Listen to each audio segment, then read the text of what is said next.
Hello and welcome to the Ice Guys.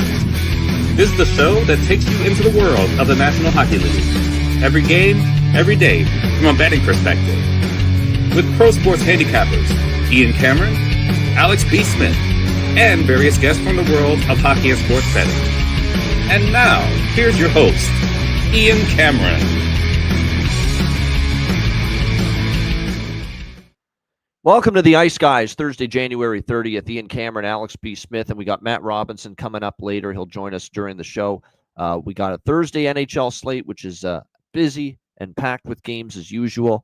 We've got 10 on the docket here tonight in NHL action. We'll get to that in just a moment. First, we'll look back on Wednesday night. Shout out to Trevor Mangoya. Great job yesterday as a guest on the show in his Ice Guys show debut. Really interesting thoughts, interesting opinions, great insight from him. So we appreciate him joining us. We'll get him back later on in the season.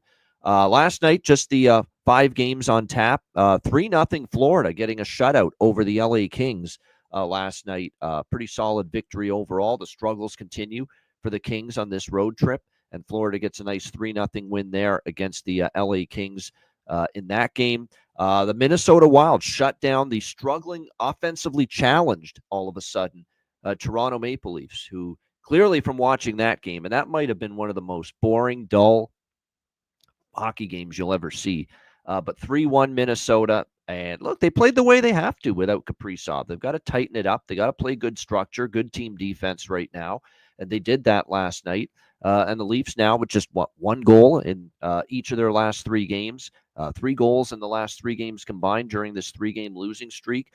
They clearly need Matthew Knies and John Tavares and some of these injured forwards to come back right now because clearly they're having trouble putting the puck in the net. And that was certainly more on display last night.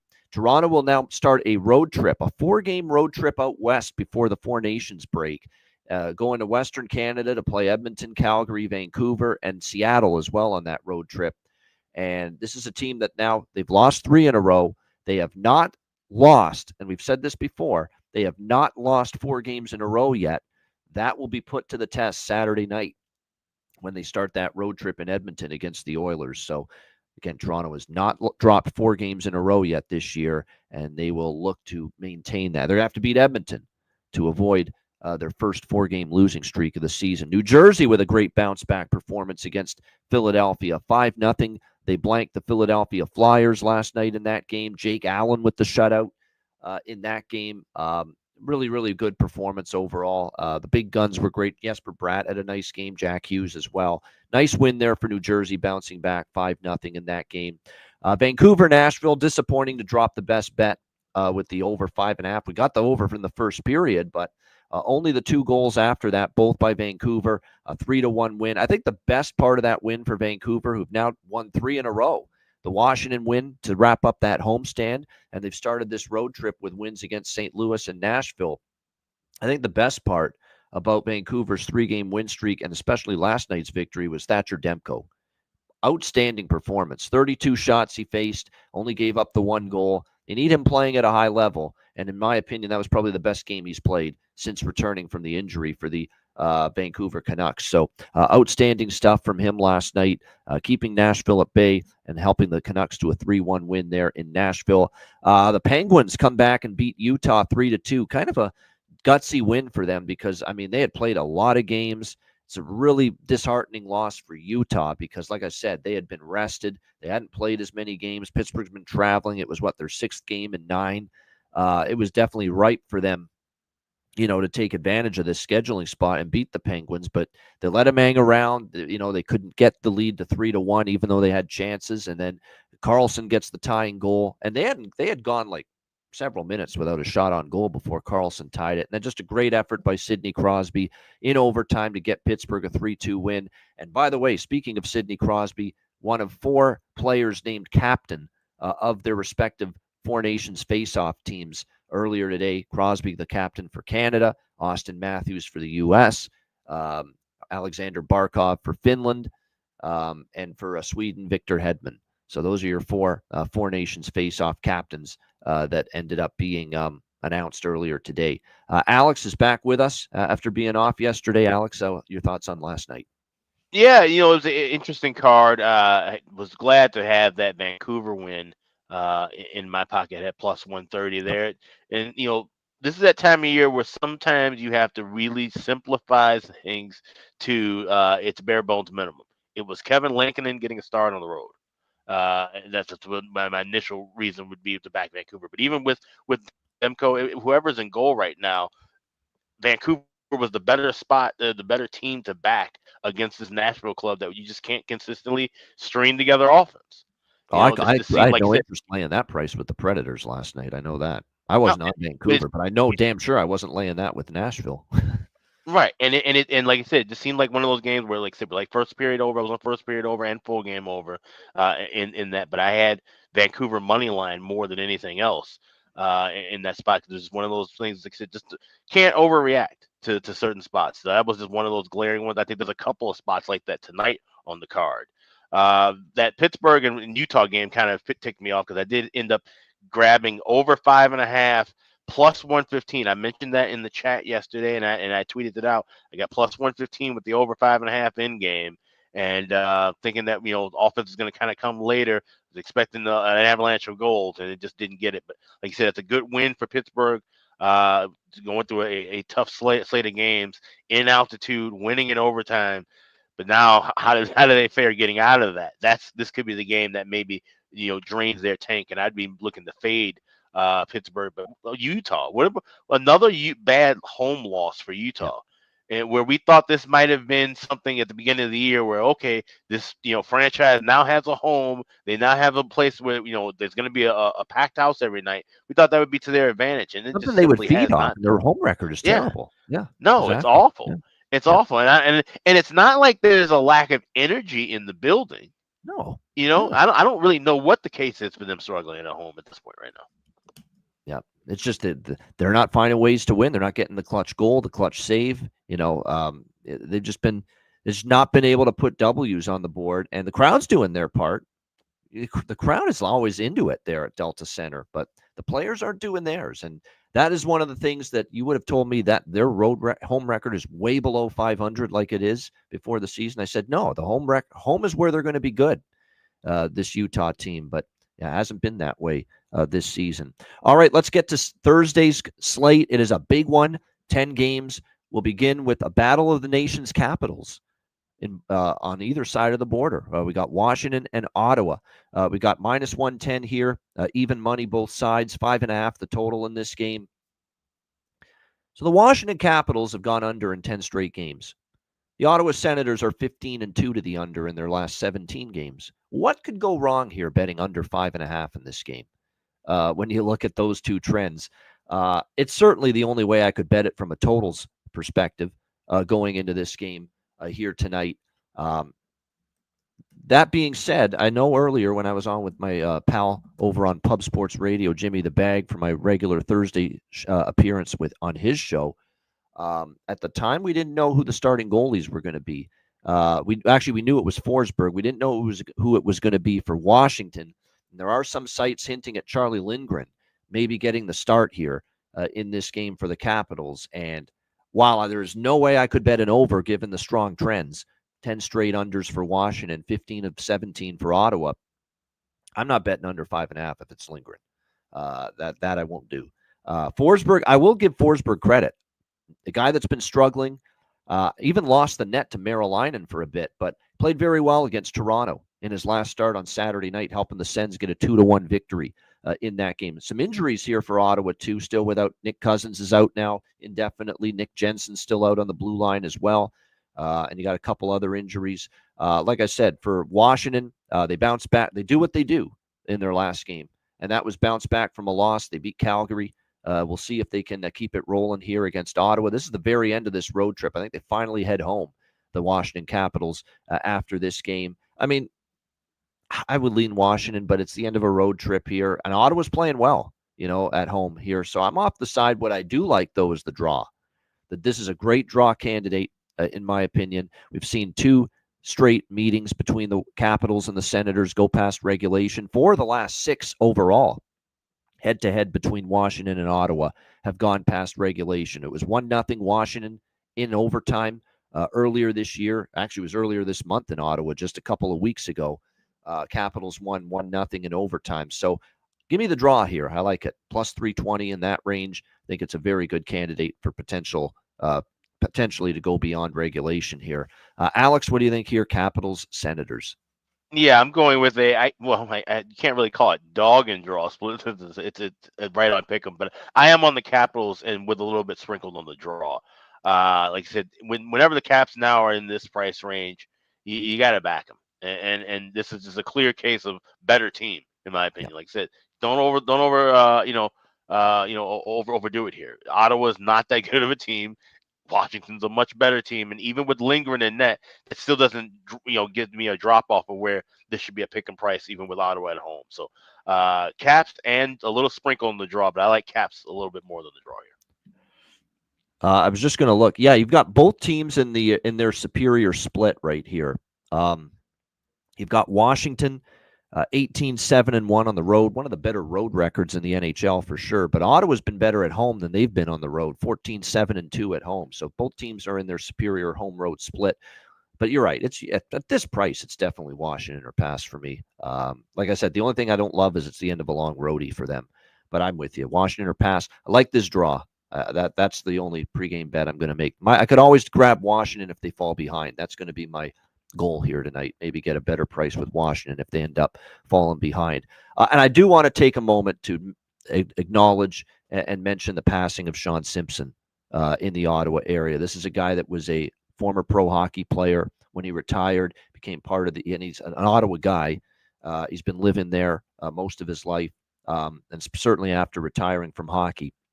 And he's been an Ottawa radio host, sports radio host, covered the Senators. He's been certainly in the media in Ottawa for the last several years. Very popular person, very likable person, and ended up passing away either overnight or late yesterday or overnight. And it was announced this morning. So very sad news, the passing of Sean Simpson. So rest in peace and thoughts and prayers and condolences to his family, everyone that knew him, because everyone said good things about him. I'd seen of him, and I saw he did actually was a regular. There's an Ottawa podcast that's on YouTube, and he was part of that for quite a bit with Brent Wallace, I think is his name, and Jason York. They do a Senators podcast, Coming in Hot. That's the name of it, and Sean Simpson would be part of that. So very sad news. You never like to hear that, and especially at that age, so young. To pass away. So Sean Simpson, rest in peace. And like I say, thoughts and prayers and condolences to everyone, his family and everyone that knew him. Sad news today in the Ottawa area there for sure. Winnipeg and Boston. We've got Winnipeg minus 145 road favorites, 5.5 the total here in this game, Jets and Bruins.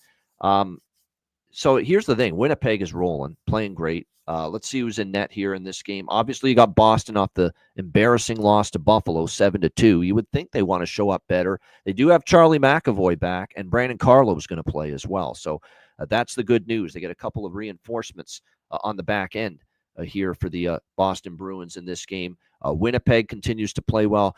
Jonas Korpisalo confirmed in net for the Bruins here tonight. On the flip side, you've got obviously Winnipeg going with Hellebuck in net for them as they continue to play some very good hockey.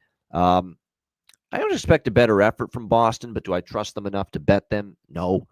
I think Winnipeg, and look, if you're going to bet Winnipeg, and I said this earlier, Winnipeg now, especially with the Korpisalo news, we've seen the money line price creep up to minus 145 from minus 130. If you're going to take Winnipeg in this game, bet the team total under for Boston. That's what you do. You bet the opponent team total because 11 straight Winnipeg wins. They have held the opponent to 2 goals or less.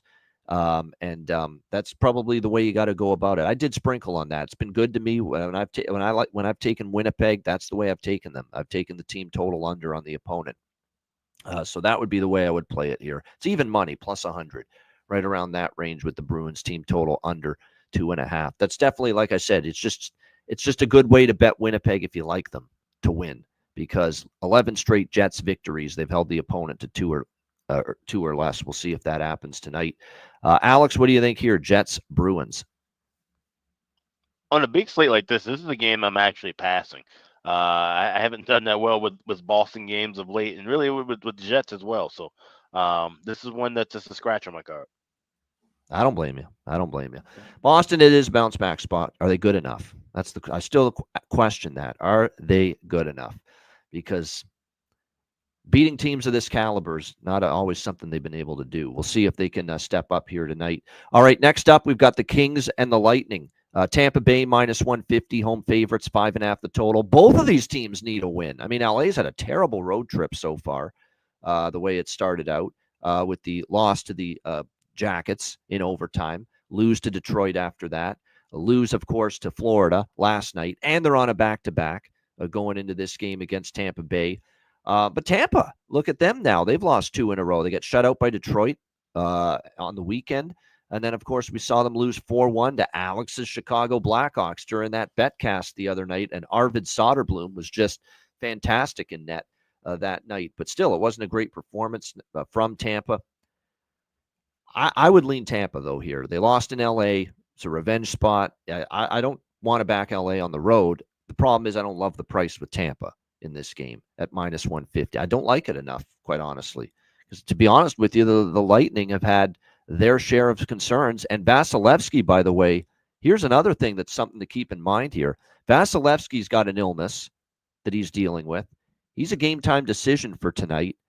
And Jonas Johansson has got a lower body injury, did not take part in the morning skate, and he's ruled out for tonight.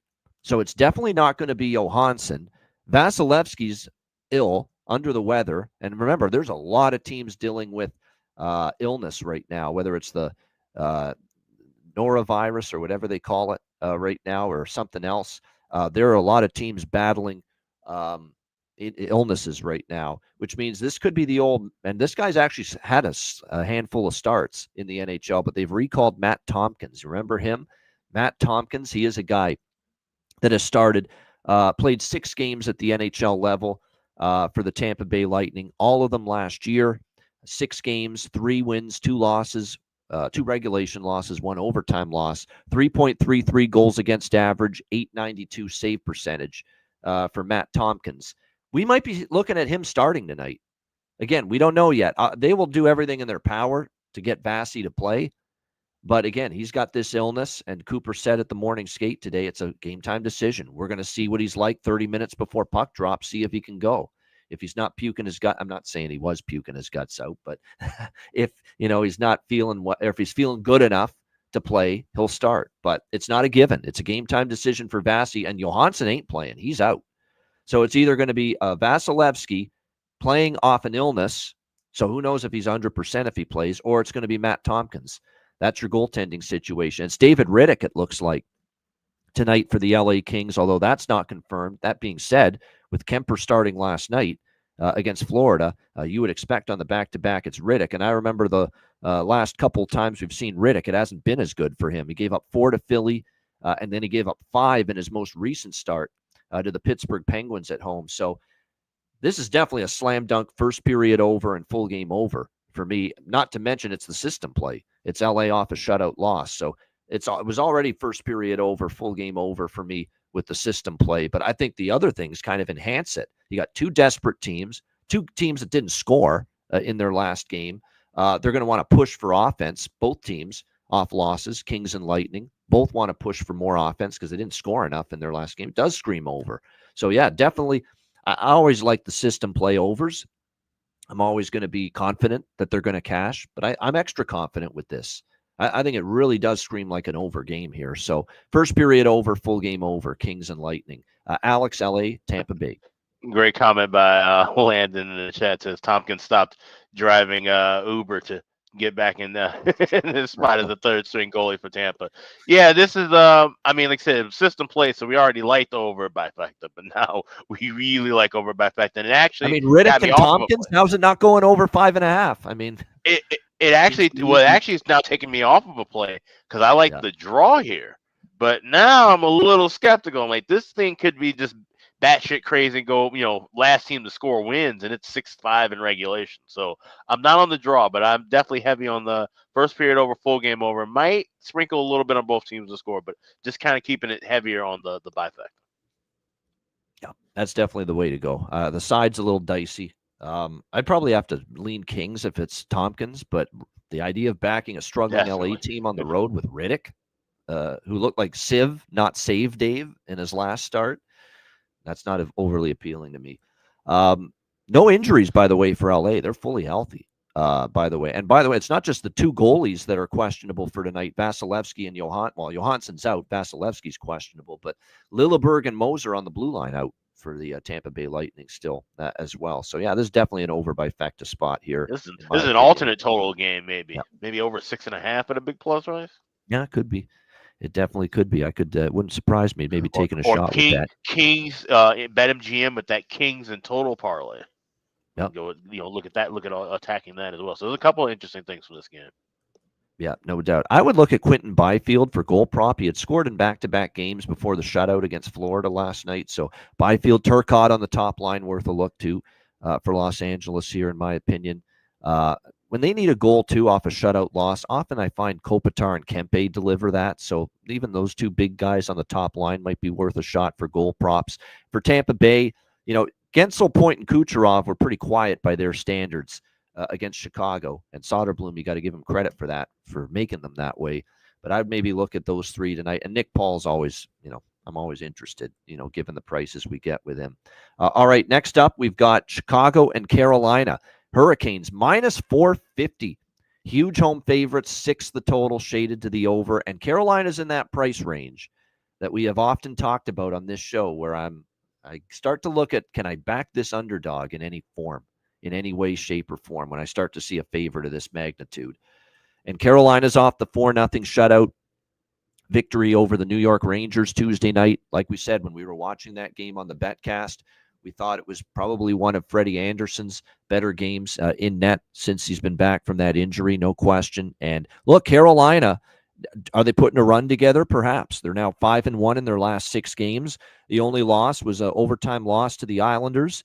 Mikko Rantanen's starting to get a little bit more comfortable with this team. So, like I said, Carolina's playing some pretty solid hockey now. Can Chicago take advantage of it? Obviously Tampa with the 4-1 win. Is Carolina flat? That's what you got to hope for. I think if Chicago is going to win this game, it looks like Kochetkov in net tonight for the Hurricanes. That's not confirmed though. Arvid Soderblom, not surprising with the way he played, the way he's played lately. Not surprising that he's been back in net. There are some injuries though for Carolina. Roslovic day to day with a illness, and again, this is another illness situation. I believe that's the same illness that's got Sebastian Aho. Unlikely to play. Yeah, he's questionable. He missed the game day morning skate due to illness, and definitely his status up in the air for tonight. What I will say from a prop standpoint for Carolina is that if Sebastian Aho doesn't play, take a look at who's going to be on that top line with Rantanen and Blake, because someone's obviously going to have to take that spot, and whoever it is probably going to have value with their goal props here tonight in this game. So that's something to keep an eye on. I could see, and Carolina did this against Columbus over the weekend. They didn't start the game well. They didn't start the game well at all. In fact, they were down 2-0 in the first period of that game. I like Chicago first period, but I'm doing something different. You could get Chicago just to score 1 goal in the first period of this game at minus 104. That's the price for Chicago to score a first period goal. I like that. Chicago first period goal minus 104. I don't trust Carolina to have their best first period tonight. Big win against the Rangers, coming back home. They've gotten off to some slow starts at home lately. The Columbus game over the weekend stands out. That's the game they won 7-4, but they were down 2-0 after the first period. So I like the first period Chicago to get on the board, but I'm not taking them beyond that. Just Chicago to score in the first period. I mean, I'm tempted by plus 360, but I don't think I'm going to end up getting there with it because we have seen Carolina, just like I could see the Columbus game part 2, right? Chicago scores early, maybe has a lead in the first period. Carolina roars back and wins. It could be just like that Columbus game all over again. So I just like Chicago to score in the first period, and I'm on the over by Fecta here, primarily more skewed to the first period over. We're not out of the running with Chicago first period overs until we lose 2 in a row. I know it lost the other night against Tampa Bay, but it's still 15-2 to the first period over in the last 17 Chicago games. So Yeah. over by Fecta, more money on the first period over, though, for me with that. Alex, what do you think here? Blackhawks, Hurricanes. If you go even further back, I think it's something like 23-6 to the first period over. So, like I said, I'm riding it all the way through till the Four Nations break. But now We got to this lose is a few in a row to hop off it. I agree. yeah. Yeah. This is a price point now at $1.35. I'll be waiting in game for this to drop down to just $1.20. So a couple minutes in. Same thing with the total over 5.5. I'm looking to grab rather than 6 at minus $1.05, $1.10. So over by factor in game. If you like Hawks here, in this, like I said, it's just a tricky spot because with this big of a price and with some injuries for Carolina, it feels like this could be a game that the Hawks try to keep close. You're getting plus 140 to plus 145, getting a goal and a half on the puck line. I would recommend that. You could even lay 130 with plus 2.5. I think that might be the safer option to back with the Hawks rather than going just straight money line. But like I said, that over goal in the first period is a good option as well. There's a lot of little things I think you can attack with the Hawks, but overall, Carolina should end up winning this contest. But over by factor for me, that's going to be my main bet, and I'll be hitting those in game. Yeah, no doubt. I also think Carolina's improved offensively with Rantanen in there now, and I think you're going to start to see that. That's why I've got my eye toward them. Being a team that's going to hit a few, not all the time, but they've been trending under lately. But I think as Rantanen gets more and more comfortable, you're going to see them start to cash some overs because they're going to be able to score, and there'll be some nights when maybe they give up a couple goals. So, and obviously this fits with another thing that got me toward the full game over specifically here. The games in Carolina between these teams, the last 1, 2, 3, 4, 5 meetings, 4 of the 5. We've seen 5-2, 6-3, 6-3, 6-3. And then there was 1 3-0 game in the mix, but everything else was either 5-2 or 6-3 in Carolina between these two teams. So that's what got me to the full game over as well. Turned it into a bifecta, but obviously I like the first period over here a little bit more. As far as props for this game, definitely a few that stand out. Nazar, I'm interested. Bedard's on a roll right now. No question about that. I like Tavo here as well. Going back to Kakalaki, place where he was for several years. We saw him score an empty netter against Tampa Bay, plus 475 for Tavo Teravainen. Score a goal tonight. So again, returning to Carolina, you got to look in that direction. Definitely a great price there for him. On the Carolina side, Jackson Blake, as long as he stays on the top line. Talked about Mikko Rantanen, and I'm not a big shots on goal prop better, but 2 games with the Hurricanes, 5 shots and 3 shots for Rantanen. He's going to fire until he gets that first goal. He wants that first goal with his team, his new team. And I think definitely you're going to continue to see him be aggressive. The shots on goal over 2.5 again tonight. Now they've adjusted the pricing a little bit, minus 152. So it's getting a little pricey with it. But certainly I think, he gets 3 shots tonight. Someone that's going to be looking to shoot the puck, no doubt. And like I said, I think that's something you keep riding. Credit to the odds makers. We talk about how they never adjust. I think the shots on goal for Rantanen last game was over 2.5 at even money. It's minus 152 is the best price with it right now. So they have adjusted the shots on goal for Rantanen. So credit to them. But I still laid the price. I think he gets 3 shots minimum. And again, he's going to be looking to keep shooting that puck until he gets that elusive goal. And by the way, what a great scene. He was doing an autograph signing yesterday, Mikko Rantanen, and then some kid, he's signing the autograph for him. And the kid says, I'll give you everything in my piggy bank if you stay. It's just hilarious. That's cool. So that was pretty cool. That was an awesome thing. And he's smiling. He's like, okay, I'll keep that in mind, he says. Yeah, that was pretty good. So that's a smart kid. He knows the guy's up for a UFA at the end of the season, and that Eric Tulsky and the GM is going to have to pay up to keep him in Carolina. So that kid knows his hockey. So I was very impressed with that. Another guy that knows his hockey, plays the sport, Matty Robinson, joining us here on the show. Matt, welcome in. We'll just drop you in here with Chicago, Carolina. What do you like in this game? Yeah, good to be on. Sorry for the delay. Had a work call come up at 11 o'clock my time, so just got done with that. Jumped in, so not really set up for everything currently, but for me, I mean, these are the kind of games. It's Hawks or nothing. When it's plus 360 like that, sometimes you throw a couple bucks on a team. I don't think any NHL team we talk about this all the time. I'm not laying minus 450 on Carolina. Do I think they likely win this game? Sure, but for me, maybe I take another shot with that first period over. I know we missed it on Tuesday night, but what does that make it? 14-2 the last 16 games. Still. Yep. 15-2. So, you got to ride that. I think it's one of those things when you lose 2 or 3 in a row, then maybe you lay off it for a while. But, I'll probably jump in on that. But as far as sides go, it's Hawks or nothing for me here. So I'll probably pass, but, maybe a couple bucks on the Hawks to see if they can get a nice one here. That's how I feel. I mean, at this price, I'm very tempted by Chicago, but they've been one of these teams. They start hot, they fade, and they blow a lead. That's been the habit most games recently for Chicago. I did something different. I took Chicago to score in the first period at minus 104.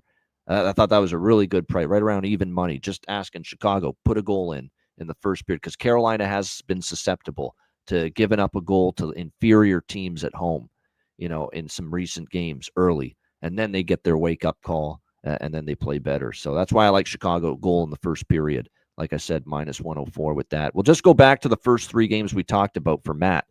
Matt, Washington, Ottawa. Anything you like there? I'd probably lean Washington here. I know they've kind of taken a step back as of late. Ottawa's been a struggling team. I know in our Twitter chat, I've seen that they're like 13-2 to unders lately, like something crazy. They've been going under every game. Not going to bet the under at 5.5, but probably not going to bet the over given that Ottawa's playing in the game. I would lean Washington here, especially at even money. I think they can get it done. But not the biggest game on the card in my opinion, just because Washington struggled a bit. All right, Winnipeg, Boston. This one I was looking at. I mean, I definitely lean Winnipeg. They're a team that is pretty dominant right now. But I don't love the price on the road. I think Boston has games where we talked about this on the betcast the other night, but if I bet against Boston, they're going to win 5-1. If I bet, on Boston plus 125, they'll lose 5-1. If I take the over in this game, it's going to be 2-1. And if I bet the under, then it's going to be 6-4 going into the second period. So not a big feel, but I would lean Winnipeg here. I just don't know if I want to lay the price on the off chance Boston does play well tonight. So LA and Tampa Bay, a lot going on here. We could be down to Matt Tompkins in net for Tampa Bay if Vasilevsky's out with that illness. So we'll see how that one plays out. But obviously, you've got both teams struggling. What do you think here, Kings Lightning? Yeah, I think the play here for me, especially if Thompson's in, is going to be the over. I know the Kings are coming off getting shut out last night in Florida, so they're going to want to bounce back and score some goals. Generally speaking, I do like Tampa's team total overs at home in a lot of cases. I haven't been taking it lately because they've been just, kind of up and down team. So I won't jump on their team total over, but I do like the over at 5.5, especially given a shutout, the LA being shut out last night, Tampa possibly having a third goalie in. So probably an over by Fecta for me, but I like the full game over a little more than the first period. Yeah. Over by Facta for me, as you know, with the system play, no doubt. All right, we continue along now, moving along to the Minnesota Wild and the Montreal Canadiens, and a big night for Marc-Andre Fleury, who will make his final start of his glorious NHL career in Montreal, close to home. We've got the Canadiens minus 140, home favorites, 6 the total here in this game. Obviously, it's a big night, meaningful night for Fleury, a Wild team that even without Kaprizov, give them credit, found a way to get the job done last night and get the victory in Toronto. We'll see if they can carry that forward here into this game tonight against the Montreal Canadiens. And Montreal starting to cool off a little bit.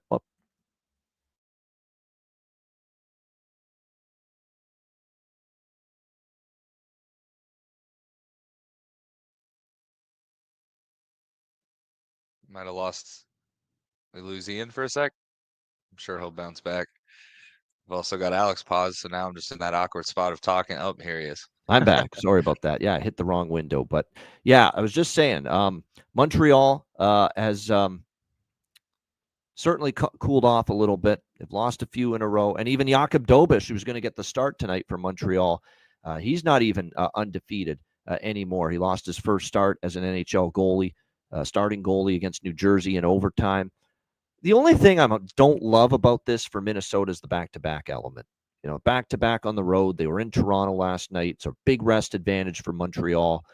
Montreal team that's going to be chomping at the bit to try to get back in the win column. But one thing I can't ignore is Minnesota has destroyed Montreal repeatedly. This has been ownage. This is 8 straight wins for Minnesota over Montreal, 9-1 in the last 10 meetings. They have just dominated the Montreal Canadiens. And this is definitely a win-one for the Gipper kind of night for Minnesota. They're going to want to send Fleury out victorious in Montreal in his final start there. So not super strong on it. Things I don't like about it spot-wise for Minnesota, but I'm on them still at plus 120, taking the Wild here in this game. That's about it. Nothing. The totals, I probably lean under. I think they'll probably play hard. And look, to me, I saw a Minnesota team that with Kaprizov out, they looked like the Jacques Lemaire Minnesota Wild last night in that game. They really did. And I think that might be the way they play moving forward as long as he's out, because that gives them their best chance to win. Keep it airtight defensively, make life easier for Gustafsson and Fleury and net. So I lean under the total, but the only official play for me here is Minnesota plus 120. Alex, what do you think here? Wild, Ab? 17-1 the last 18 meetings. That's the Minnesota Wild against the Montreal Canadiens. It has been just a one-sided ass whooping for many upon many a year. And you've got, of course, Marc-Andre Fleury, all his friends and family back home. Last game in the province. I actually had this plus 105 last night. Woke up to see this number inflate, so I cashed out of plus 105. Jumped back on and actually got plus 125. I love the Wild in this spot here. I think this is like I said, they didn't have to play a really heavy game last night, right? Like I said, it was like it wasn't a very physical game. It wasn't a very intense game. You're right. It's like a leisurely. It was on cruise control. Right. It was 2-0. It seemed like the whole game. Yeah. The final score was it 2-1 or 3-1? 3-1. 3-1. 3-1. Okay, because it seemed like it was 2-0. Yeah. It seemed like it was 2-0 right from the beginning of the opening face-off and all the way until damn near the end of it. Like that's every time I turned and flipped over to it, it was 2-0 Wild, 2-0 Wild, and nothing was going on. So when you have that, and we talk about back-to-back spots all the time, especially this late in the year, second leg of back-to-backs, you got to look at it from a case-to-case basis. Minnesota played like a practice game, it looked like at parts of last night. So they should be fresh and ready. They're going to be fired up, I'm sure, for Flower. So this is a great spot. Wild money line. That's the only thing I have here. I was hoping like hell they lost to Toronto last night, though, because that would have made this even stronger for me. It would have, yeah. And it would have been like plus 135 maybe. Yeah. So, yeah. But I still got to bet it. It's a good enough price. They don't want to be the asshole teammates that play bad on Marc-Andre Fleury's last game in Montreal, last start in his career there. And listen, we've been praising the Habs like crazy right now, but they're not going to win every game either. So, like I said, Mm-hmm. No doubt. Matt, what do you think here? Minnesota, Montreal. So I'm going to go against the grain a little bit here. I'm not necessarily hard on Montreal or anything. I think the fact that Montreal lost on Tuesday night and Minnesota won last night makes me feel this is a weird spot. I totally get the Fleury angle. I think it's definitely at a good price. To me, I've been in games like this, obviously not to this magnitude, but games where, maybe the other guy's retiring after the game or something like that. And it is added motivation for Montreal because they want to, ruin their last night. It's not like they're friends and they're like, oh, let's give this one to Fleury. So, I think they're going to come out hard.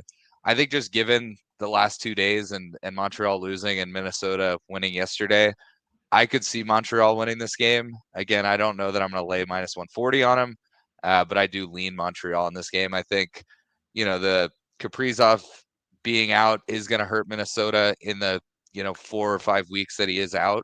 Obviously last night, didn't really affect them. They got a nice win. But I think this might be a different story. So I lean Montreal here. I don't like the over because I do think it could be a tighter, low scoring game.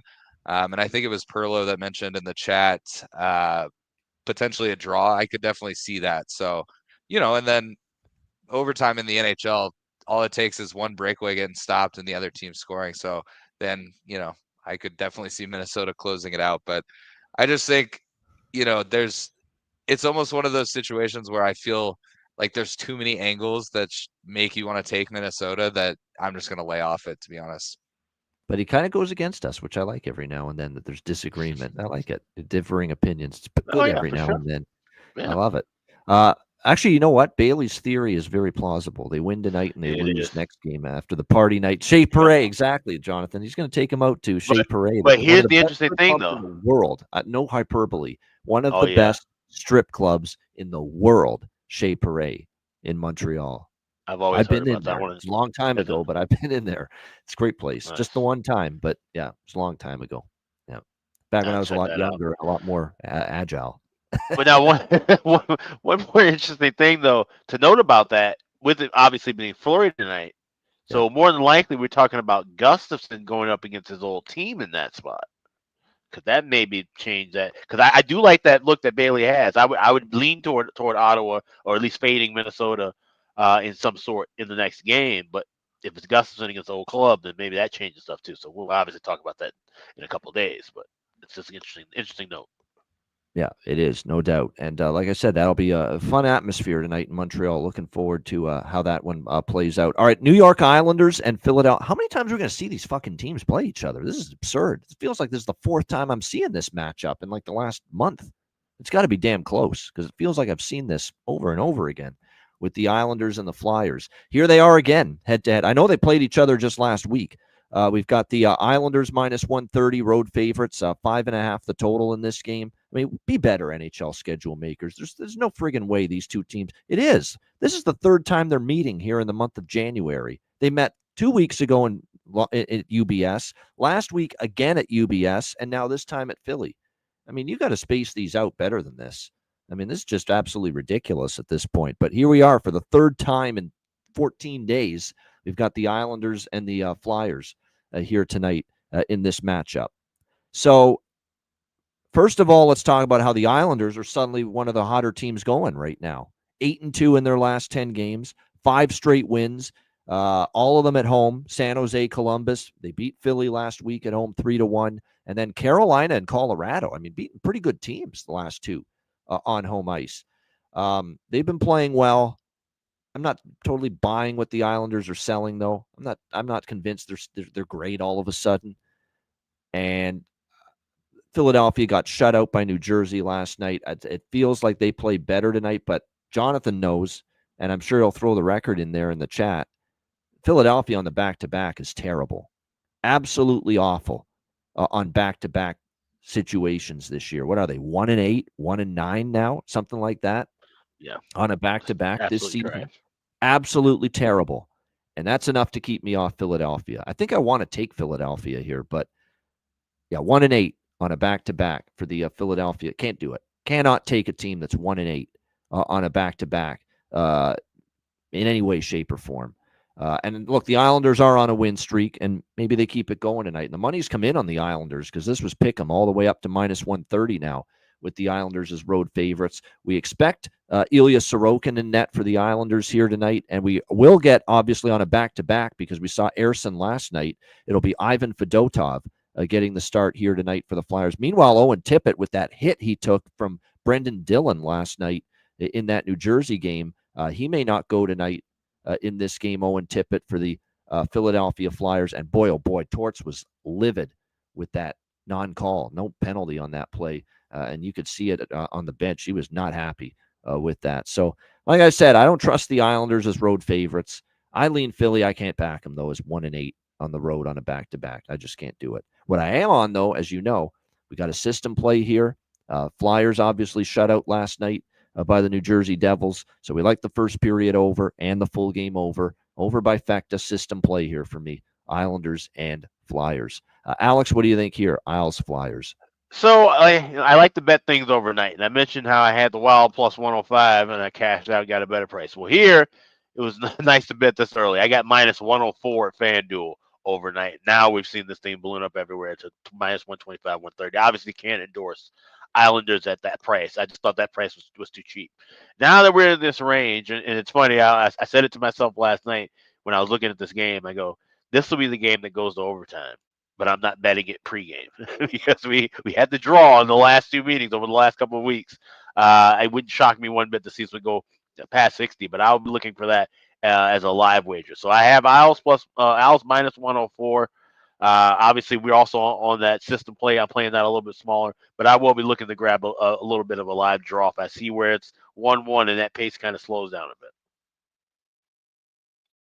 All right, like in the Isles, though, Alex, just fading the Flyers on this back-to-back where they're 1-8 on the season, and that's the exact stat and record that's keeping me off Philly. Because actually, I don't trust the Islanders, and I think Philly responds after a bad game last night. But again, 1-8, no, can't do it. When the record's that distinct, and how porous you've been second night of a back-to-back, I'm not trusting you. Matt, what do you think here? New York Islanders, Philadelphia Flyers. Keeping this one simple, Philadelphia obviously got dumped on last night in New Jersey. 5-0. Both goalies had to play. So I'm just going to take the over on this one. I think 5.5 is pretty low. As we talked about Tuesday, the Islanders, who in years past, I almost never took them on an over. They would play games 1-1 until late in the third period every game, it seemed like. But it's been a different story. I do expect Philly to bounce back. I don't know. I still lean Islanders as far as winning the game, but it's a toss-up for me. But I love the over at 5.5, so that'll be my only play on this one.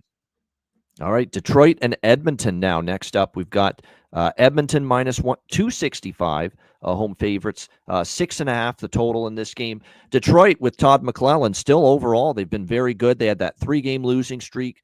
Tampa, Dallas, Philadelphia, 3 losses in a row to those teams for the Red Wings. Had us thinking, maybe the coach bump is starting to wear off.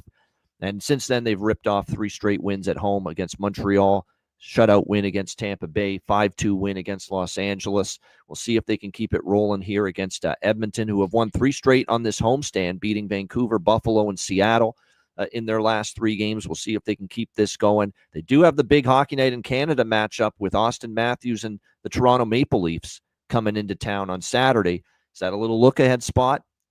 What we have seen from Edmonton in a couple of these games recently is the opponent get a jump on them. Buffalo scored in the opening period. In fact, scored the first goal against Edmonton, but lost. Edmonton was just playing so well, they came back and won. Seattle the other night. Seattle got the first goal, and they led 2-1 after the first period. But again, Edmonton playing well. They were able to come back and win. I think Detroit's going to make this a game, but I don't trust Detroit for the 60 minutes to win the game. I am doing the same approach as the Chicago game. I'm taking Detroit to score in the first period. That's the bet I like here. Red Wings to score a goal in the first period. I don't trust them defensively either. And to be quite honest with you, whether it's Talbot in net or whoever, probably will be Talbot. I don't know if I trust the goaltending necessarily either against the way Edmonton's been going of late as far as goal scoring is concerned. So for me, this is not a Detroit first period money line or puck line deal. I'm just going to say Detroit, score me a goal in the first period of this game. The price on that's pretty decent here. Minus 130 for the Detroit Red Wings to score a goal in the first period. That's the way I'm going to go about it, because I think for Edmonton, we've seen it against Buffalo and Seattle. Their last 2 home games, they have started slow, and the opponent's gotten on the board first. So in the first period. So Detroit to score a goal in the first period, I do like that. And I also like over by Fecta here. Edmonton's starting to become a little first period over machine lately as well. They're on a consecutive game first period over streak right now. So this is another deal where it's over by Fecta. And it's actually even 50-50 split for me on both. Because you look at the games in Edmonton, I think this full game over hits as well. Look at some of these scores in Edmonton. 7-5, 8-4. The last time these teams played in Edmonton, Oilers won 8-4, and it was 5-4 Detroit in one of the games in Edmonton. So it's been a goal bonanza here at Rogers Place when it's been Red Wings and Oilers. So there you have it. Detroit score in the first period and over by Fecta for me here. Alex, what do you think here? Detroit, Edmonton. Yeah, so I like the over trifecta in this one. I'm going both teams to score, like I said, but that's kind of predicated on that. Detroit to score in the first period, but Edmonton having the first period over trend at their back. So we'll go over trifecta, adding a little bit more onto the first period and full game overs in game. Obviously, like I said, 6.5. We could try and grab that at a plus price. Maybe even grab a 6 laying $1.20 or $1.25. Don't want anything to do with the side. I will grab a little bit of the draw, as we've seen 3 of the last 4 meetings between these two go past regulation. So draw and over trifecta for me. Yeah, I think I will sprinkle on the draw. I'm just seeing that now. I blanked on that when I was talking about that game. 3 of the last 4, you're right, have gone past regulation, so the draw might be worth a look. I'll be honest, at this price, I lean Detroit, plus 215. But one thing we have seen from Edmonton, come out a little dopey, as I like to say. Don Cherry used to say that. Come out a little dopey in the first period against Buffalo, but they won the game. They came back and won the game. They came out a little dopey against Seattle in their last home game, Edmonton, but they came back and they won the game. I'm not quite there fully trusting Detroit to win the game, but I do think they push Edmonton. I do think they get on the board early, and that's why I like my approach the most, and that's Detroit to score early. Detroit to get a goal in the first period at minus 130. Matt, what do you think here? Red Wings, Oilers. Yeah, I think I'm just going to take the first period over. Similar to Alex, I may look at a full game over live if we do either get it down to a 6 or, potentially a plus price. But I do like a couple goals early in this game. Sides-wise, you can only really take Detroit here, and just given their injuries, I don't trust them. Again, they've still got some talent. I do think they can score a couple goals, especially early. So I don't hate that first period look.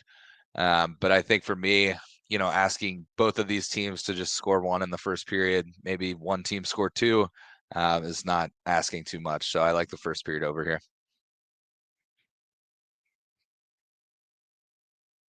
JT Compher, straight out of Compher, crazy motherfucker named JT. He's still day-to-day with his injury. Jeff Petry's out on the blue line, and Patrick Kane still out for Detroit as well. So they do have a couple injuries. You know what we're betting here. Jonathan Berggren's worth a lot, but you know the number one prop. Marco Casper, the friendly betting ghost. And boy, has he been friendly to me and friendly to my bank account and betting bankroll lately. He's been scoring on that top line for the Detroit Red Wings with Larkin and Raymond. Keep on rolling with it. Marco Casper, he's been absolutely tremendous up on that top line. So definitely that's a goal prop I like for the Edmonton Oilers. It's looking like Chris Knobloch going to give the old shot to Connor Brown with McDavid and Nugent Hopkins tonight on the top line. But I know we've been there before, and Brown hasn't produced playing with McDavid, but you're going to get the value, and still probably worth a shot. Draisaitl with Arvidsson and Podkolzin. Like I said, that line's had some good chemistry as well since they were put together. And maybe the old man, Corey Perry, starting to reemerge. 2 goals in the last 4 games for Corey Perry here the last little bit for Edmonton. So those are some of the props I'd be interested in on the Oilers side here for this one. All right, we're moving along from one part of Alberta to another, the northern part to the southern part, Anaheim and Calgary. We've got Calgary minus 190, home favorites. Total in this game sitting at 6, shaded to the under. Get the fire extinguisher out and put out this Anaheim team. They're red hot. 3 straight wins for the Anaheim Ducks here. Don't look now, but starting to play, some winning hockey. You could question the quality of the opponents they've beaten. Seattle, Nashville, and Nashville's a pretty good win, but Seattle and Pittsburgh. But 3 straight wins for them. Calgary off back-to-back losses. They lost 3-1 to Washington. I don't think they played that bad. In fact, they outchanced Washington, but it was the Logan Thompson show. One more time, he was terrific. He outdueled Dustin Wolf in a very solid goaltending matchup there in that Capitals-Flames game. Calgary looking to bounce back. Dustin Wolf confirmed in net for the Flames tonight. We're looking at maybe John Gibson here for Anaheim. Not confirmed, but projected to be in net. He was available. He came back from an upper body injury against Seattle, but didn't play in that game. But he looks like he might be available and might start. He actually has played a little bit better in recent games. He's given up 3 goals or less in each of his last 3 starts. Here's the thing, though. I mean, I actually think there's value on Anaheim, but with Dustin Wolf now confirmed in net, And I said this on the earlier show. If it's Vladar, I'm on Anaheim here. But it's not Vladar. It's Dustin Wolf. And I don't think I'm on Anaheim now. Let's put it that way. So pass for me. This is the one game on the card where I don't really have a super strong opinion. But, Calgary is not a team I'm looking to bet overs with Dustin Wolf in net at home. But the problem is Anaheim's kind of trending over lately. So the total is kind of conflicting to me. And like I said, now with Wolf and net, that takes me off wanting to bet Anaheim here. Alex, what do you think here? Ducks, Flames. I'm actually on the under in this game. I got under 6 There you go. At this one, and I laid minus 120, and there's actually some 115s around, so there's actually better prices. But with Dustin Wolf confirmed in that, I think this could be a night where he has a big game. I think he could just take over, and this is one where the Calgary needs a goalie to steal a game for him, right? It's like we always talk about that middle of the year, January, a couple of weeks before the break. Yeah, this is a game where Dustin Wolf can give you 35, 36 saves, maybe even a shutout. So, I'm leaning toward Calgary, but can't back it with this high of a price, even in regulation. So I'm just going under 6. All right, under 6 for Alex, your Ducks and Flames in this one. And Gibson has been better lately. So that's why, it's not John Gibson of, early in the season when, he really was not playing great. He has been better lately. So even if it is him, I think this could be low scoring as well. Put it this way, with Dustin Wolf in net, come on at home. Look at all the unders we've seen, with Calgary. It's hard to bet overs when Wolf's in net. He's been obviously very solid. And this is a big game for Calgary because Calgary still, believe it or not, right there in the wild card race right now. I don't know if they're going to stay in the race right till April, but right now they think, hey, we got a shot. And you've lost back-to-back games to good teams, Winnipeg and Washington. This is a spot. You got to have 2 points. If you're any kind of serious about trying to make the playoffs as a wild card, you got to beat the Anaheim Ducks at home with your best goalie in net. You got to get 2 points in a spot like this. If you're Calgary, we'll see if they can get the job done. Matt, what about you here? Ducks, Flames. Actually, nothing here, sides and totals wise. For whatever reason, I do like a Trevor Zegras goal prop tonight. It's not going to be my bargain bin. It is bargain bin material. I'm seeing it like plus 350, plus 360, somewhere in that range. He's played better. Obviously been a slower season for him. He's dealt with some injuries. He's been in and out, but he's looked pretty good as of late. And for whatever reason, I feel like tonight might be a good game for him to pop one. Yeah, I mean, he had been playing a little bit better, cooled off the last game, but Mason McTavish would be the guy to go to for me with Anaheim. He's been just phenomenal. Scored again last game against Seattle. He's definitely been feeling it. What's funny is that kind of got a reprimand from Greg Cronin, and boy, has he responded in the right way, certainly at the offensive end lately. So Terry, Vetrano, you mentioned Zegras, and certainly, like I said, McTavish, my favorite goal prop on the Ducks side. 4 straight games with a goal, 6 goals in those 4 games as well for Mason McTavish. So there's no doubt he's been feeling it. Is it his birthday too? It is his birthday. Wow. So there you go. Mason McTavish, how can he not score tonight? 4-game goal scoring streak, 6 in those 4 games, and it's his birthday. It's just set up on his. You know what? Why he won't score tonight? Dustin Wolf. That's how good he's been. But if I am going to pick someone to score for Anaheim tonight, like I said, certainly you can't go wrong at the moment with Mason McTavish. And certainly something to keep an eye on. He's been obviously playing very well for Anaheim. All right, Columbus, and by the way, for Calgary, I like Matt Coronado. Matt Coronado for Calgary as far as a goal prop I'd look at on their side. Columbus and Vegas. Golden Knights minus 300 home favorites, 6.5 the total in this game. We saw Vegas in good shape for a good portion of that game the other night against Dallas, but then the Miro Heiskanen hit happened, collision with Mark Stone. Heiskanen gets injured. It riles up Dallas. You could see, we were watching that on the Betcast the other night. You could see the moment that injury happened, it riled up Dallas. It said, this is bullshit, man. We just lost our best defenseman to this fucking stupid-ass collision here. It never should have happened. Let's go and beat their ass. That looked like the collective mindset of Dallas when they were down, what was it, 2-1 at the time. And, of course, they ended up tying it. And the next thing you know, and what a goal it was in overtime that Wyatt Johnston scored. Wyatt Johnston had a great game in Vegas the other night, but it was a terrific goal. And Dallas comes back to beat the Vegas Golden Knights 4-3 in overtime on Wednesday night, or Tuesday night rather. So Vegas looking to bounce back from that disappointing setback after having the lead in that game. There's just no chance, though, in this game that I am taking them at this price. I mean, minus 300. They've still been. There's something not right with Vegas. They're only 3-7 in their last 10 games. The wins were Minnesota 4-1, and I believe the Wild were on a back-to-back, and they were beaten up to shit. The Minnesota Wild in that game. That's when they had everybody out. There was no Kaprizov. There was no Faber. There was no Brodin. There was no Spurgeon.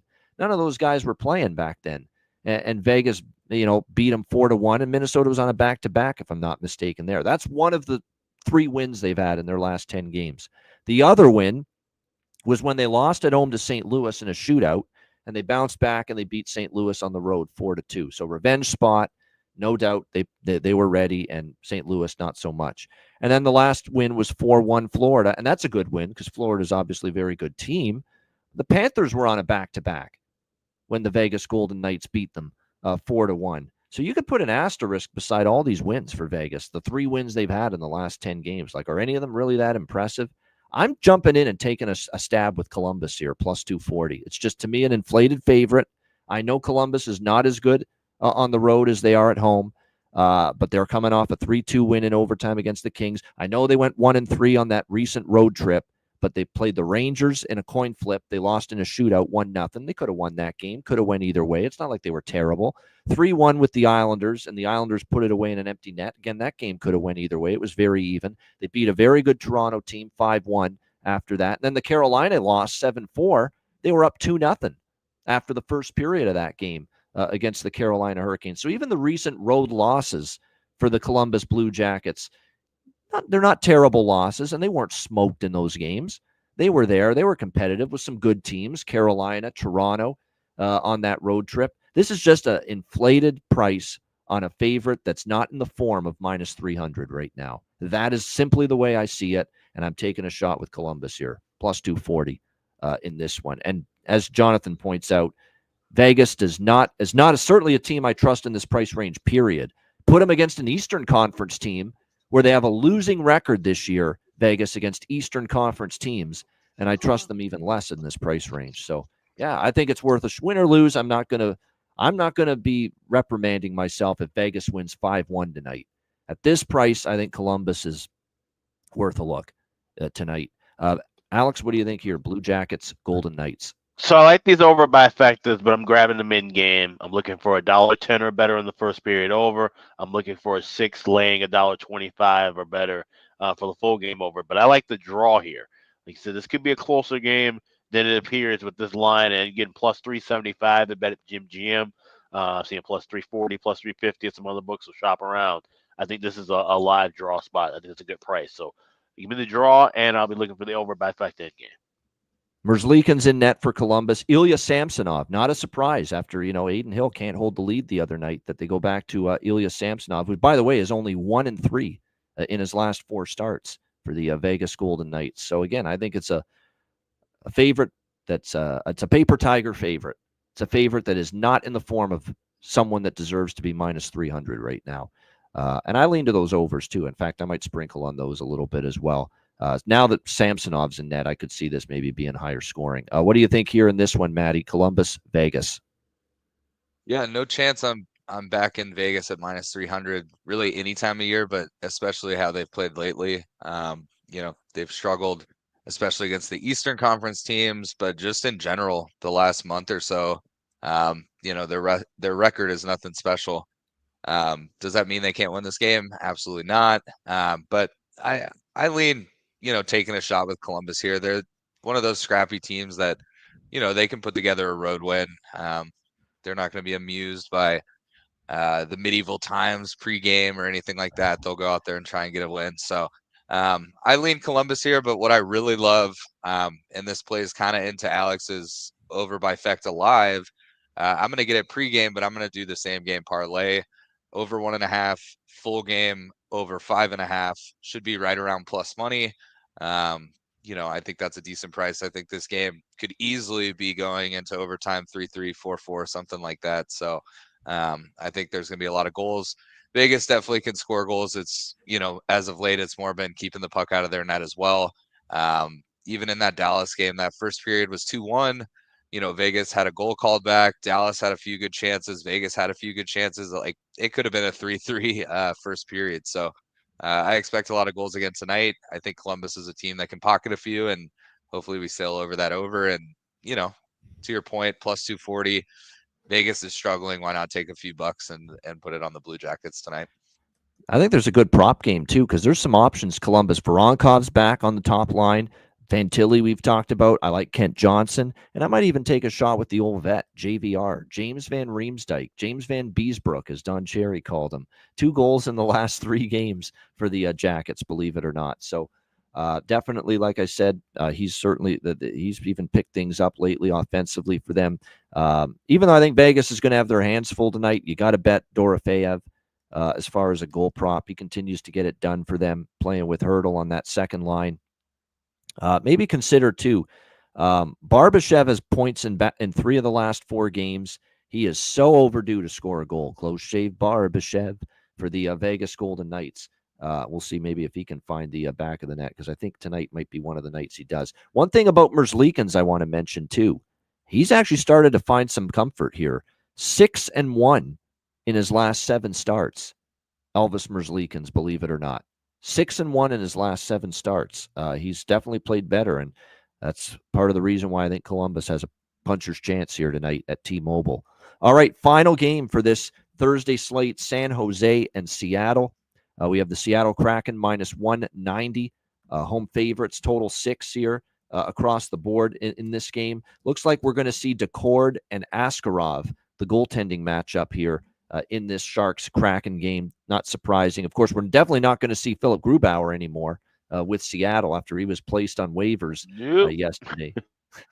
I'm so sad about that, because it just felt like we were loving those overs and team total overs for the opponent whenever Grubauer was in net. I think we all had Anaheim team total over in some fashion the other night, and Grubauer, what turned out to be his final start with the Seattle Kraken.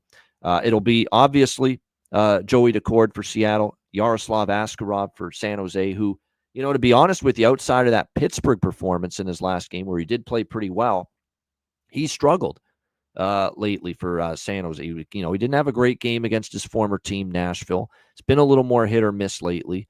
This is another one where the series history dictates we might see goals tonight. I mean, the game's in Seattle, 8-5, 7-1. We saw 4-2 earlier this year. The game in San Jose earlier this year was 8-5 in favor of the San Jose Sharks. This is one where I don't want to side. I don't want San Jose tonight coming off the win again. They're a team I don't trust off a win, period. They don't win 2 games in a row very often. I know they beat Pittsburgh in their last game, but I don't trust them off a win. But there's no friggin' chance I'm laying minus 190 with Seattle either right now. So this is another over by Fecta here for me. 1.5 and 6. Now, the Seattle first period overs had slowed down for a little bit, but the last 2 have gone over in the first period for Seattle. The game against Edmonton, the game against Buffalo before that. Both of those games went, actually, it was Anaheim and Edmonton for Seattle. Both of those games went over in the first period.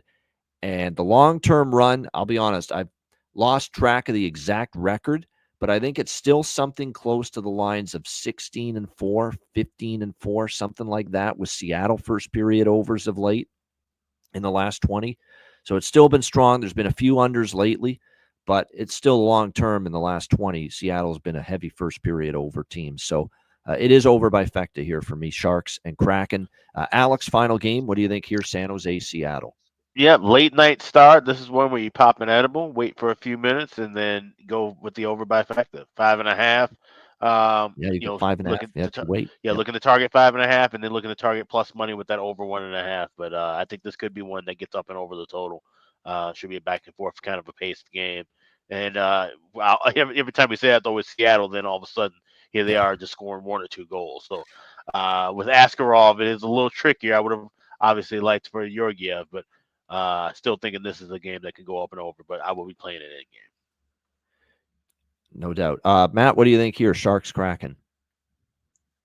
I think this is going to be a pass game, sides and totals wise for me. I think if San Jose was like plus 240, plus 250, I might take a shot with them.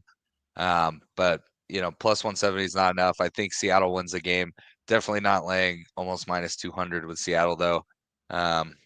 You could make a case for the overs, especially given series history, but it might be something late night I decide to pop a little on it. But I think when I put my bets in this afternoon, I don't think this will be on my card, but I do have a prop that I'll mention a little bit later from this game.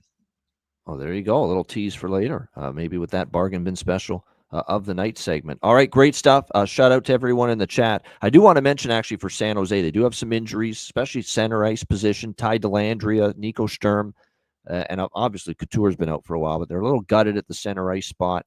We'll see how they manage that, but something to keep in mind. Riker Evans, Eberle Gord still out for Seattle going into that game tonight. Shout out to everyone in the chat. Hit the like button. We appreciate it very much. 424 live viewers right now across all platforms. We appreciate it very much, all of you joining us. We thank you. Thank you is right. We love seeing that many people tuning into the live show, no doubt. We also love seeing everybody join us here for our Patreon exclusive live betcast. And we made the announcement yesterday.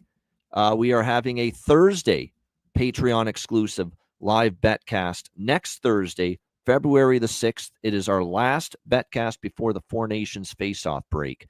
So there you go. Next Thursday, February the 6th, 7 p.m. Eastern Time, our last live betcast before the break, and it is a Patreon exclusive.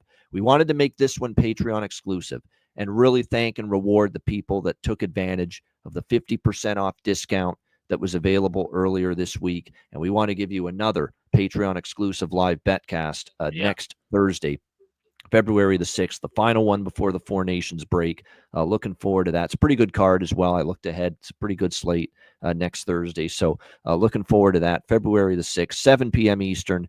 And again, if you want to partake in that betcast, either watch it or join us live on the stream, make sure you sign up. $10 per month, patreon.com/iceguys. Again, goalie charts, totals charts. We've got daily betting cards, sides totals, and player props, bonus articles, more Players Suite interviews coming up during the season later as we get later into the season, closer to the playoffs. And, of course, access to all of our Patreon exclusive live betcasts, all for just $10 per month, and your subscription goes a long way to supporting the show. $10 per month. Make sure you sign up if you haven't already. Patreon.com/iceguys. Yeah, make sure you stick around if you signed up for that $5 a month plan too. Don't be go canceling right away. So also check out the Ice Guys store, iceguys.myspreadshop.com. We've got all new merch in stock. We've got the Corvinus series shirts and hoodies and caps. We've got the Can't Find It with a Telescope t-shirt. And of course, we got all of your classic hoodies, jackets, t-shirts, caps, mugs, everything all in stock right now. That's at iceguys.myspreadshop.com. All right, make sure you check it out. Get on that brand new gear and merch available at the Ice Guys store. Bargain bin special of the night and best bets coming up in just a moment, right after we hear from our great Ice Guys sponsors.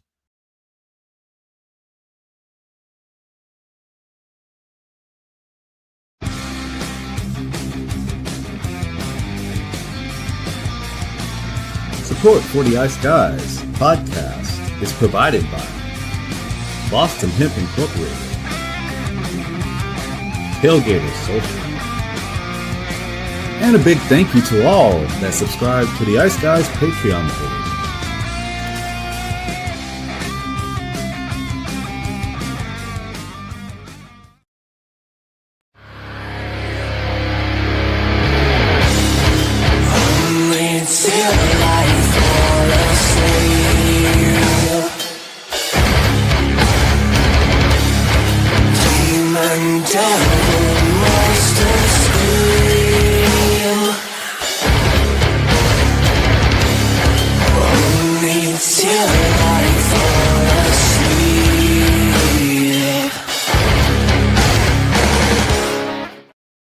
Everyone loves a perfect pair. Bacon and eggs. Thunder and lightning. Mario and Luigi. A hot dog with fries. Ian and Alex B. That's right. Everyone loves a perfect pair. So why not pair up your game nights with Boston Hemp? From exotic flower to concentrates and edible products, you'd be hard-pressed to find a better pairing than Boston Hemp and hockey. Check them out today at bostonhempinc.com. That's bostonhempinc.com. Boston Hemp Incorporated, the official smoke sponsor of the Ice Guys. Void where prohibited by law. Not available outside of the United States. Must be 21 or over to obtain products. Check your local regulations to see if Boston Hemp is available in your area. Shout out to all our great sponsors, including Boston Hemp Inc. Get 20% off all orders on the website using the promo code IceGuys at bostonhempinc.com. All right, bargain bin special of the night. This was a difficult card to choose one.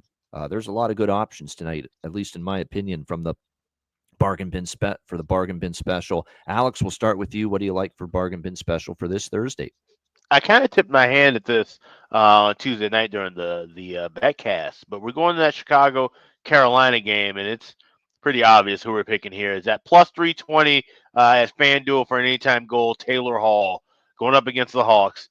He had a less than stellar stint with the Chicago Blackhawks. Of course, tearing his ACL last year, just a couple of games in the season, and then this year had a couple flashes of brilliance, but really not much. He was mostly Mr. Cardio out there in the Indian head sweater. Maybe he can do something now in a Hurricane sweater. Hopefully he can get a golden night. Plus 320 is available at FanDuel. That is my bargain bin special for this Thursday night. Taylor Hall of the Carolina Hurricanes.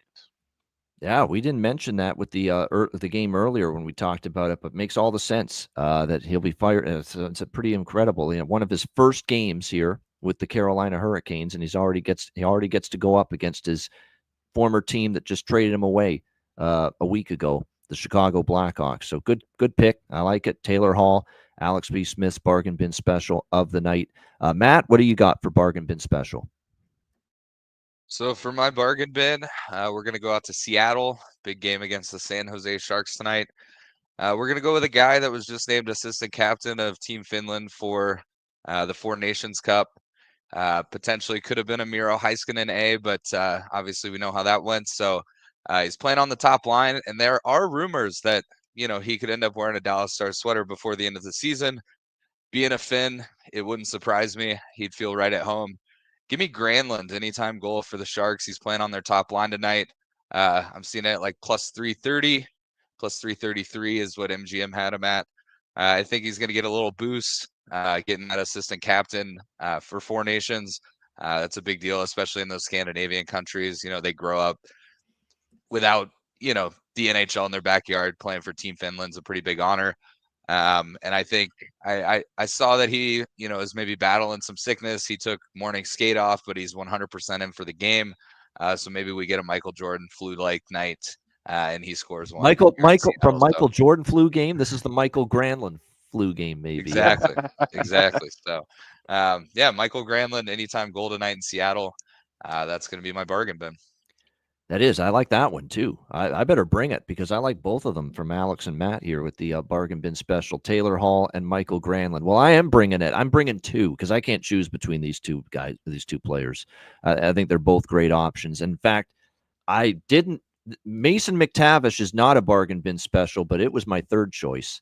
It almost made it. The only thing I worry about is Wolf and Calgary. How much are they going to give up? But I like Mason McTavish, too. But we're going to stick to just two.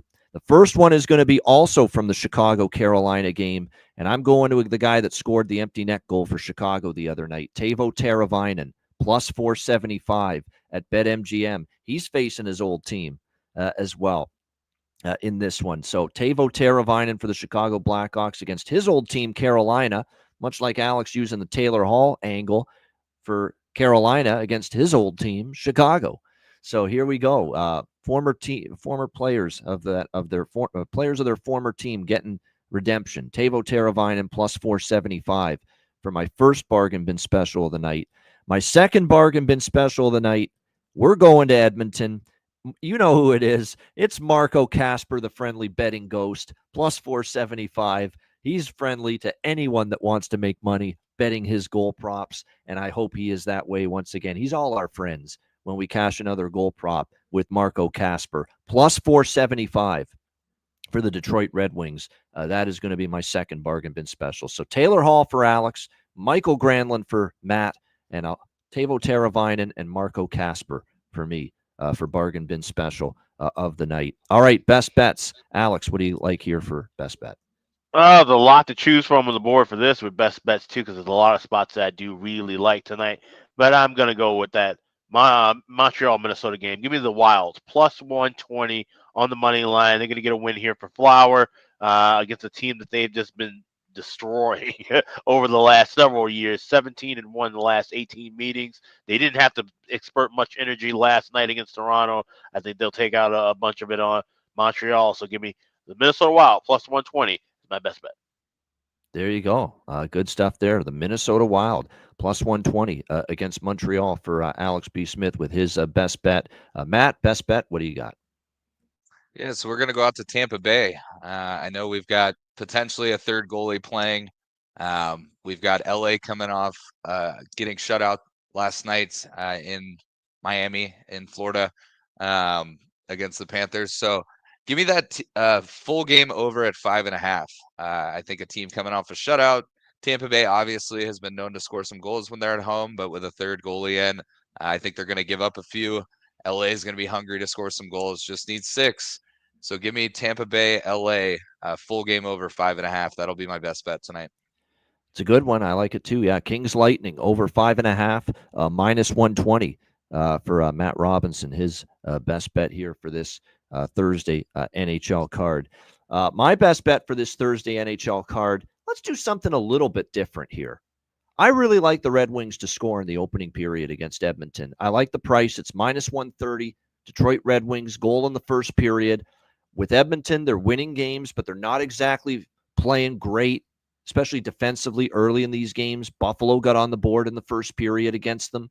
Seattle scored twice in the first period against them in the last home game for the Oilers. Even though Edmonton came back and won both games, they had a sluggish start. They've got Toronto coming into town Saturday night on Hockey Night in Canada. I could see a little bit of a sluggish start again defensively for the Oilers tonight. And all we need is one goal from Detroit. So Detroit Red Wings goal in the first period, minus 130. We're going to go with that for my best bet here for this Thursday. Changing it up a little bit of a different type of best bet, but I like that one quite a bit for my best bet for this Thursday card. Shout out to everyone in the chat.